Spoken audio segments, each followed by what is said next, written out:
The big news in the tech world, Microsoft has officially launched its new Windows 10 operating system. This is the company's first major upgrade in 3 years. CNET editor-at-large Tim Stevens is here with us. Tim, thanks for being here. Thank you for having me. So what are these big changes with Windows 10? Basically, it's kind of like the best of Windows 8 and the best of Windows 7. Windows 7 was a very popular operating system, and it still commands about 60% of the overall desktop and laptop market. Windows 8, not so much. It wasn't something that we could kind of universally recommend. It worked really great on a tablet, but not so much on a laptop or on a PC. Windows 10 is the best of both worlds, and a lot of new features too, a lot of security updates. You can now sign in without a password. You can use your camera to take a picture of your face, and you can sign in that way.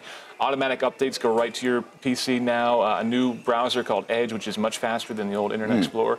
And a thing called Cortana, which is kind of like if you use Siri on your iPhone, you've got now a virtual assistant built right into your PC. You can just say, hey, Cortana, what's the weather tomorrow? And you'll hear it right through your speakers. Is that, though, sort of copying what's already been out there? I mean, they're sort of playing catch-up to some of the other operating systems? They are, but in terms of Cortana in particular, Cortana will now, in theory, exist across a lot of different devices. So it'll be on your PC at home. It'll also be on your smartphone. There's Android and iOS versions of Cortana coming. So if you say to Cortana, remind me at 3 p.m. to pick up the groceries, and you leave home, it'll buzz on your phone and remind you there. So in theory, it's going to be a little bit more powerful than Siri, that it can follow you around like that.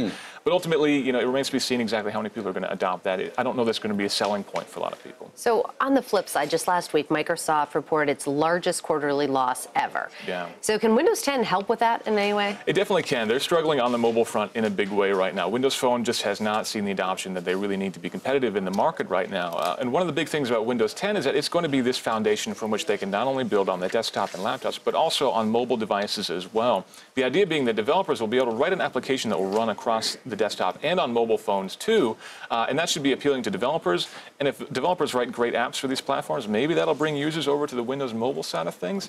That remains to be seen, but that's really where Microsoft needs to step forward, and hopefully Windows 10 can help them there.